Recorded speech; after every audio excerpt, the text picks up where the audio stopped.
நிறைய பேர் சொல்ற மாதிரி வந்து ரொம்ப ரூத்லெஸ்ஸா கோவக்கார ஒரு பொம்பளை தான் நானு. என்ன கோவம் வந்தாலும் வார்த்தைகளை வந்து விடுறது கிடையாது. அவ பெரிய கொஞ்சம் மாதிரி வந்து பேசுறா இப்போ. வணக்கம் நண்பர்களே, இன்னைக்கு நிறைய விஷயங்களை பத்தி பேசணும். அதுக்கப்புறம் ஒரு சில குறும்படங்களும் இருக்கு. நாய் வேற விட்டுறோம். நம்ம தவறான வார்த்தைகளோ இல்ல வாட் எவர் ஆல்ரெடி பட்டாவை கிட்ட போட்டிருக்கேன். விஜய் சேதுபதி அந்த குறும்படத்தை காமிக்க மாட்டாரு, அதனால நாம தான் காமிச்சாகணும்.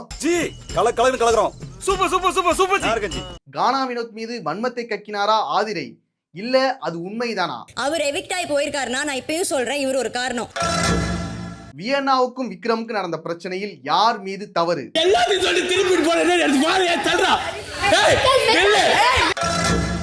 சாண்ட்ரா வசமாக சிக்கிய ஒரு குறும்படம். நாயகி எல்லாம் பேசுறது வந்து நம்ம கேட்டுட்டு போனோமா? திவ்யாவுக்கு நடந்தது அநீதியா? கேம பார்த்து ஒழுங்கா விளையாடுறது. உங்க யாரு கூட எனக்கு கேம் விளையாட விருப்பம் இல்ல. பார்வதிக்கும் அரோராவுக்கும் நடந்த அந்த பிரச்சனை. கம்ருதுனே இல்ல, நீ நடி பிஸ்கோத்து. அப்புறம் ஒரு சில விஷயங்கள் அதான் இந்த வீடியோல பார்க்க போறோம். ஃபர்ஸ்ட் இந்த சீசனோட ரன்னர் யாரு வின்னர் யாரு அப்படிங்கறத உங்களோட கணிப்பை சொல்லுங்க அப்படின்னு ஒரு டாஸ்க் வச்சிருக்காங்க. எந்த ரெண்டு பேரு ஃபைனல் ரிசல்ட் மொமெண்ட்டுக்காக நிக்க போறாங்க? ஒரு சைடு நீங்க இருப்பீங்க, இன்னொரு சைடு உங்க பக்கத்துல யாரு இருப்பாங்க அப்படிங்கறத சொல்லுங்க. நீங்க ஒருத்தரா இருந்தா அந்த இன்னொருத்தர் யாரு? என்ன பொறுத்த வரைக்கும் இவங்க யாருமே கிடையாதுடா. நீங்க யாருமே கிடையாது. Runner big boss, winner audience. Vijay Sethupathi கூட சொல்ல நினைச்சேன், ஆனா அவர் தான் ஷோ பார்க்கலையே. நாம தானே ஷோவை பார்த்து அந்த மென்டல் பிரஷர் ஆகிட்டு இருக்கோம். ஒரு பக்கம் பிக் பாஸ், இன்னொரு பக்கம் நாம. எப்பா இந்த சீசன் எப்படா முடியும் வெயிட் பண்ணிட்டு இருக்கேன்டா. என் பக்கத்துல கண்டிப்பா 20 வருஷமா இருந்த என்னோட கோ கண்டஸ்டன்ட் சாண்ட்ரா மட்டும் தான் மச்சான் கானா வினோத் நிப்பான். இதுல வந்துட்டு ஒவ்வொருத்தவங்க ஒவ்வொரு பேரை சொல்லிட்டு இருந்தாங்க. அவரா இருக்கிறாருன்னா அவர் ஒருத்தர் தான் நான் நினைக்கிறேன். நானும் வந்து கானா வினோத் அவர்களை தான் வந்து நான் சொல்றேன். அதுல அதிகமா சொல்லப்பட்ட பேர் என்னன்னா கானா வினோத். இப்ப நீங்க எல்லாரும் கானா வினோத் சொல்லும்போது எனக்கு ஷாக்கிங்கா இருக்கு. கானா வினோத்னு சொன்னாலே ஆதிரைக்கு ஆத்திரம் வந்துரும்ல.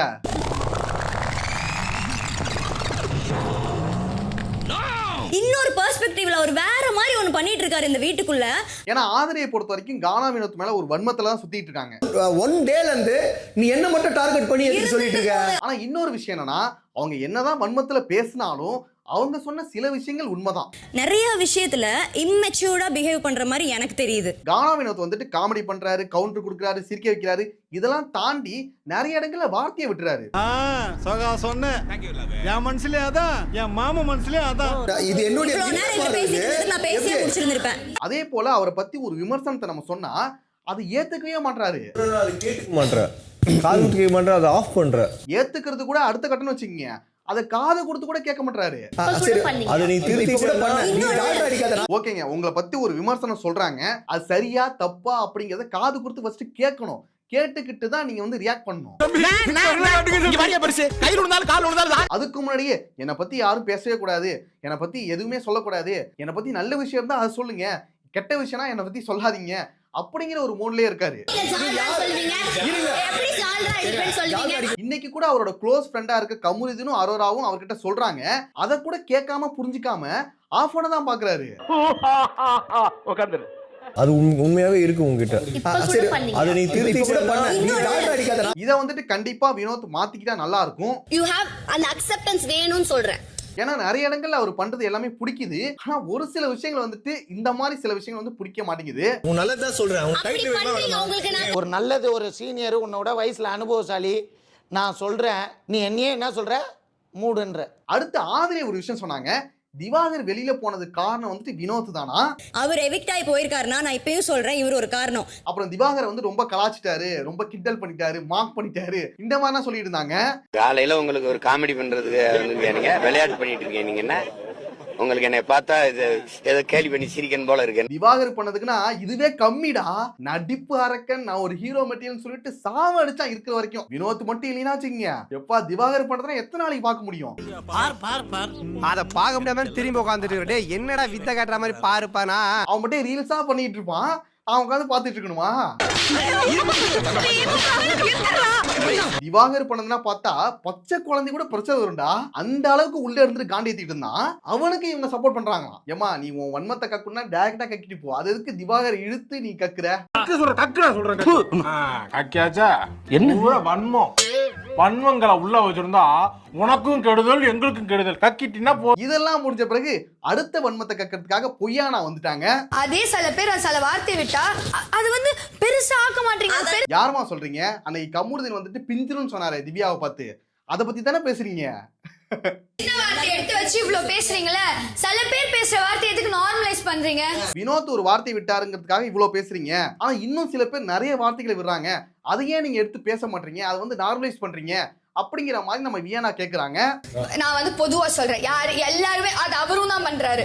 பொதுவா சொல்றாங்களாம். பொதுவா உனக்கு வந்துட்டு விக்ரம் கிட்ட பிரச்சனை, அதை டைரக்டா சொல்லாம அப்படியே இன்டைரக்டா வராங்களாம். நான் வந்து எல்லாருக்கும் பொதுவா தான் பேசுறேன்.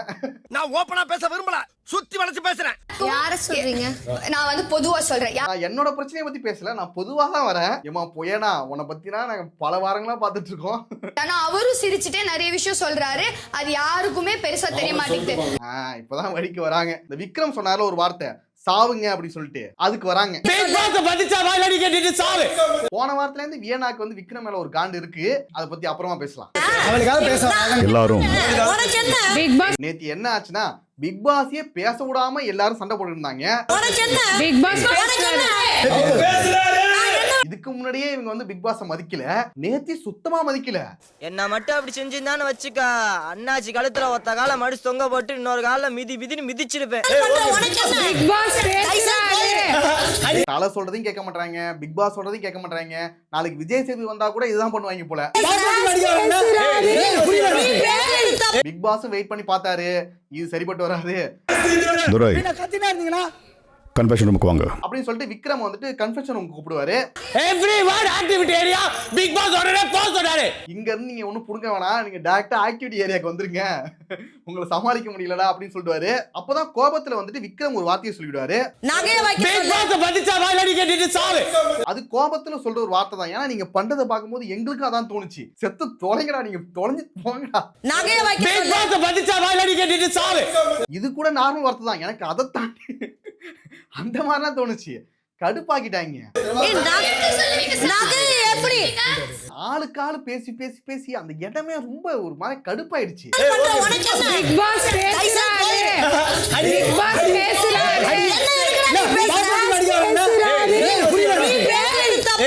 இப்பதான் பொய்யானா வராங்க.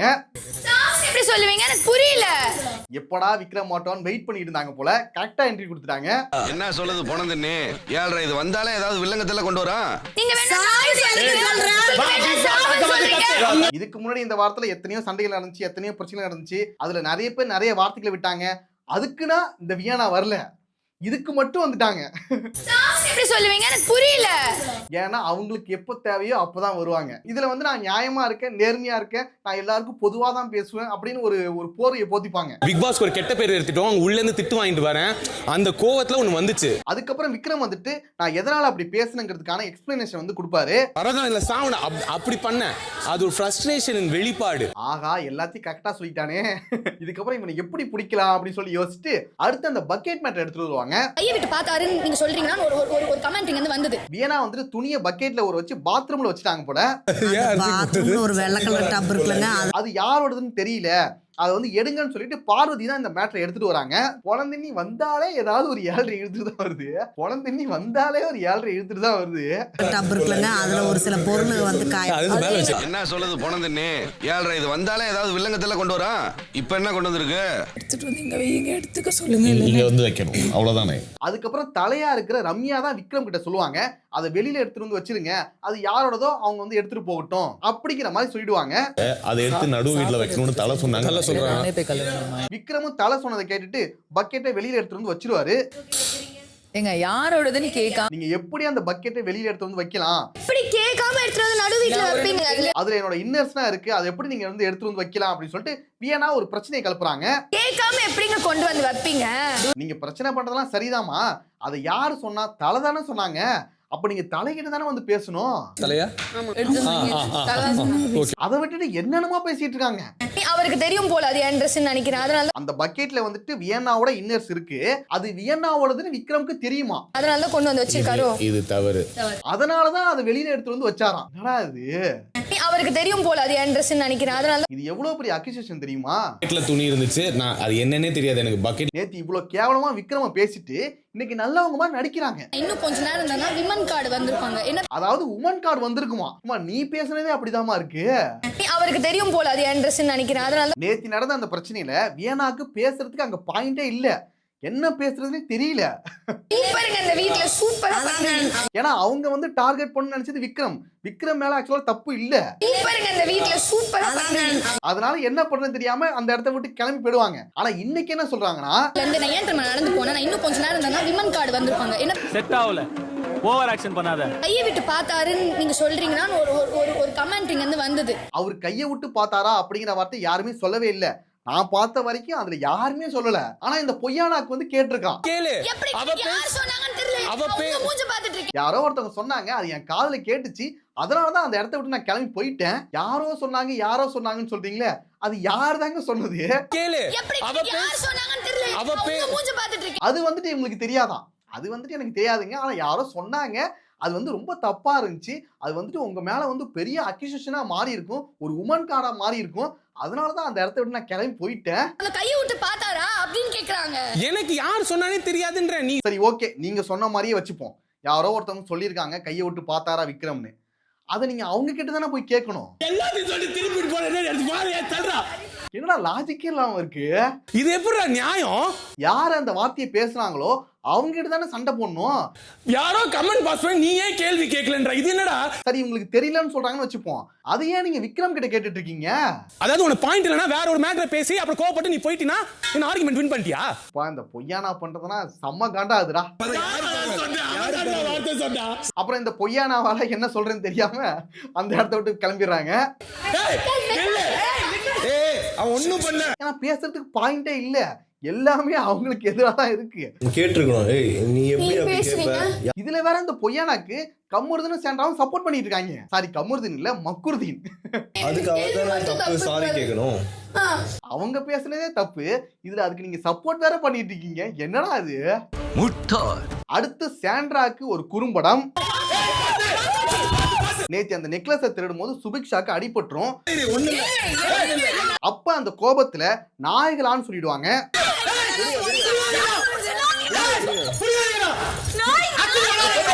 சுபிக்ஷா அப்படி பேசுனது கண்டிப்பா தப்பு தான். ஏன்னா எல்லாரையும் நாய்களான்னு சொன்னதை வந்து கண்டிப்பா ஏத்துக்கவே முடியாது. அது எப்படி இவங்களை பார்த்து நாய்களாங்கிற வார்த்தை சொல்லிருக்கலாம்? அதை விட கேவலமா திட்டிருக்கணும். இந்த வாரம் இதுக்காகவே சுபிக்ஷாவை கண்டிக்கணும். எப்படிங்க இவங்க நாய்களான்னு சொல்லிருக்கலாம்? நாயை எதுக்குங்க இவங்க கூட கம்பேர் பண்ணிட்டு இருக்காங்க?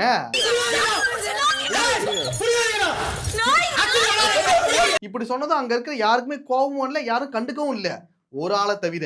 நாய்க்கு என்னெல்லாம் பேசுறது வந்து நம்ம கேட்டுட்டு போனோமா? அது எப்படி அவங்க நாயின்னு சொல்லலாம் அப்படின்னு சொல்லிட்டு சாண்ட்ராக்கு மட்டும் கோவம் வந்துட்டு, இப்படிதான் ஆடுவீங்களாடா நாய்ங்களான்னு கேக்குறது ஒண்ணுதான். சுபிக்ஷா அப்படி பேசுனதுக்காக யார் கோவப்பட்டாலும் ஏத்துக்கலாம். ஆனா சாண்ட்ரா கோவப்பட்டாங்க பாத்தீங்களா, அதை மட்டும் ஏத்துக்கவே முடியாதுடா. இப்ப சாண்ட்ராக்கு ஒரு குறும்படம்.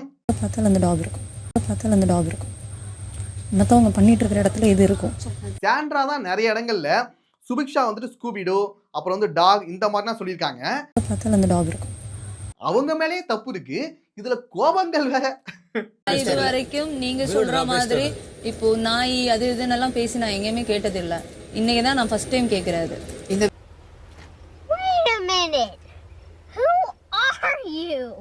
கூட இதுக்கு வேற ஸ்கூபிடோ வேற டாக் இருக்கும். மத்தவங்க பண்ணிட்டு இருக்கிற இடத்துல இது இருக்கும். இதெல்லாம் விஜய் சேதுபதி கேட்கவே மாட்டாரு. இதுக்காக ஒரு குறும்படம் போட்டு அவங்களை வந்து கண்டிக்கணும் அப்படிங்கிறதுனா பண்ணவே மாட்டாரு. நாமள அது பண்ணலாம். அடுத்து திவ்யாக்கு இழைக்கப்பட்ட அநீதி. தூங்கல ஒரு நாள், நான் குளிக்கல, 2 டாஸ்க் நல்லா ப்ளே பண்ணிருக்கீங்க. ஒரு உண்மையை சொல்லணும்னா இந்த வாரம் திவ்யா வந்துட்டு நல்லாவே பெர்ஃபார்ம் பண்ணாங்க. 2 டாஸ்க் நான் மார்க் அதிகமா வாங்கி கொடுத்திருக்கேன். நான் தோத்து போகாம எதுக்கு வாங்கி கொடுத்தேன்? டாஸ்கா இருக்கட்டும், அப்புறம் நெக்லஸை பாத்துக்கிட்டதா இருக்கட்டும், குக்கிங்கா இருக்கட்டும், இது எல்லாமே சூப்பரா பண்ணாங்க. எனக்கு 4 பேர் பிடிக்கும், அந்த 4 பேருக்கு தான் நான் பெஸ்ட் கொடுப்பேன். ஆனா இப்ப பார்த்தா ஜெயில இருக்காங்க. என்னடா இது கேமை பார்த்து ஒழுங்கா விளையாடுறது உங்க யாரு கூட எனக்கு கேம் விளையாட விருப்பம் இல்ல. நைட்ல சரியா தூங்காம அந்த நெக்லஸை பார்த்துட்டாங்க. அதுக்கப்புறம் குக்கிங்கும் பண்ணிக்கிட்டு இருந்தாங்க. அவ்வளவு கஷ்டப்பட்ட ஒருத்தவங்கள இப்ப ஜெயில போட்டிருக்காங்க. இது ரொம்ப அன்ஃபேரா இருந்துச்சு. ஏன்னா அவங்கள விட ரொம்ப ஒஸ்டா பெர்ஃபார்ம் பண்ண நிறைய பேர் வெளியில சுத்திட்டு இருக்காங்க. சுபிக்ஷா ஏன் உள்ள வரவேல் அந்த பொண்ணு நகை எடுக்கலன்னா உள்ள அதே போலதான் கானா வினோத்தும் அவருமே நல்லா தான் பெர்ஃபார்ம் பண்ணாரு. இவங்களை காப்பாத்துறதுக்கு இவங்க காப்பாத்துறதுக்கு அப்படி இன்னைக்கு அப்படி ஒரு வேளை போன வாரமும் கானா வினோத்துக்கு இதே தான் நடந்துச்சு. இந்த வாரமும் அதே தான் நடந்திருக்கு. இதை இந்த வாரமாச்சும் விஜய் சேதுபதி கேட்கிறாராங்கிறத பார்க்கலாம். அம்ருதினே இல்ல நீ நடி பிஸ்கோத். அடுத்து பார்வதியை வெளுத்து வாங்கிய Aurora. I know how to address also. ஜாடையா ரைட். இதுதான்டா எனக்கு ரொம்ப பிடிச்சது. யாரு அவங்க என்ன கேம் ஆடுறாங்கன்றத நீ அந்த இடத்துல அப்சர்வ் பண்ணணும். என்ன ஆச்சுன்னா இந்த சாத்தா வேதம் ஊதும்ல அந்த மாதிரி வினோத் கிட்ட வந்துட்டு பார்வதி விஷத்தை கக்கிட்டு இருந்தாங்க. உங்க கூட பழகுன உன்னைய வந்து சொல்றாங்கன்னா அண்ணே பாருங்கண்ணே உங்களை பத்தியே பேசுறாங்க. நான் இருக்கிற ஊர்ல இவ்வளவு ஒத்துமையா இருக்க கூடாது, பிரிச்சே தீரணும். அரோரா வந்துட்டு வினோத் கிட்ட ஒரு விஷயம் சொன்னாங்களே அதை பத்தி தான் இப்ப விஷத்தை கக்கிட்டு இருக்காங்க. அதான் மனசுக்கு நிம்மதி. பதினே இதேதான் கமுருதுன்னு பண்ணாரு. கேட்க மாட்டேன், காது குத்து கேட்க மாட்டேன், அதை ஆஃப் பண்ற. எங்க பார்வதிய உங்களோட புருஷன் கமுருதுன்னு இதேதான் பண்ணாரு. அதை நீங்க சொல்லல. இந்த இடத்துல அது எங்க கேம் ஆகுதுன்றத அப்சர்வ் பண்ணிக்கோ. அரோரா பொறுத்த வரைக்கும் அவங்களோட ஒப்பீனியன் தான் சொன்னாங்க. ஆனா அது கேம்னே பாத்துக்க உன் கூட பழகிட்டு எப்படி எப்படிலாம் பேசுறாங்க அதனால நீ புரிஞ்சுக்க அப்படிங்கிற மாதிரி விஷத்தை கக்கிட்டு இருக்காங்க பார்வதி. இந்த வினோத் வந்துட்டு பார்வதி கூட மட்டும் சேராம இருந்தா நல்லா இருக்கும். அவரோட கேமும் நல்லா இருக்கும், யோசிக்கிறது நல்லா இருக்கும். யார் உண்மையா பழகுறா யாரு உனக்கு தெரியும். இந்த பீடையை மட்டும் பக்கத்துல சேர்க்காத. பாரு கபிலா, இந்த துஷ்டன் விட்டு தூரம் போ, எல்லாம் தஞ்சால சரியா போடும் உனக்கு. இவங்க ரெண்டு பேரும் இப்படி பேசிட்டு இருக்கத திவ்யா கேட்டுட்டு அரோரா கிட்ட மாட்டி விட்டுருவாங்க. அப்பதான் அரோராவுக்கும் பார்வதிக்கும் ஒரு ஆர்குமெண்ட் போகும். அதுல பார்வதியால ஒண்ணுமே பேச முடியல. என்ன பேசினாலும் அரோரா கேட்டு போட்டுட்டே இருக்காங்க. கிடையாது அதுதான் உங்களை நான் சொன்னேனா? ஏமா நீ தான் தைரியமான ஆளாச்சே, பேசு இப்ப பேசு. பார்வதியை பொறுத்த வரைக்கும் இந்த ஜாடையா பேசுறது, இந்த புரணி பேசுறது இதெல்லாம் சூப்பரா பண்ணுவாங்க. ஜாடையில பேசுறவங்க ஜாடையில பேசி தான் அட்டாக் பண்ண முடியும். அப்படி பேசிதான் இன்னைக்கு அரோரா கிட்ட நல்லா மாட்டிக்கிட்டாங்க. இவன் கிட்டயும் சொல்லிட்டேன், ஏண்டா அவங்க கிட்ட போய் சொல்ற ஜாடையா பேசுறாங்கடா. இதுக்கப்புறம் அரோரா வந்துட்டு அட்டாக் மூடு தான் போல. அன்னைக்கே எனக்கு பார்வதி நீ செத்த பார்வதி. முன்னாடி கூட சைலண்டா இருப்பாங்க, விலகி போவாங்க. இப்பனா டைரக்டா அட்டாக் பண்ணிக்கிறாங்க. அம்ருதினே இல்ல நீ நடி பிஸ்கோத். ஓகே நண்பர்களே, அவ்வளவுதான் வீடியோ. இந்த சாட்டர்டே எபிசோடு பார்த்துட்டு நெக்ஸ்ட் வீடியோல பார்க்கலாம்.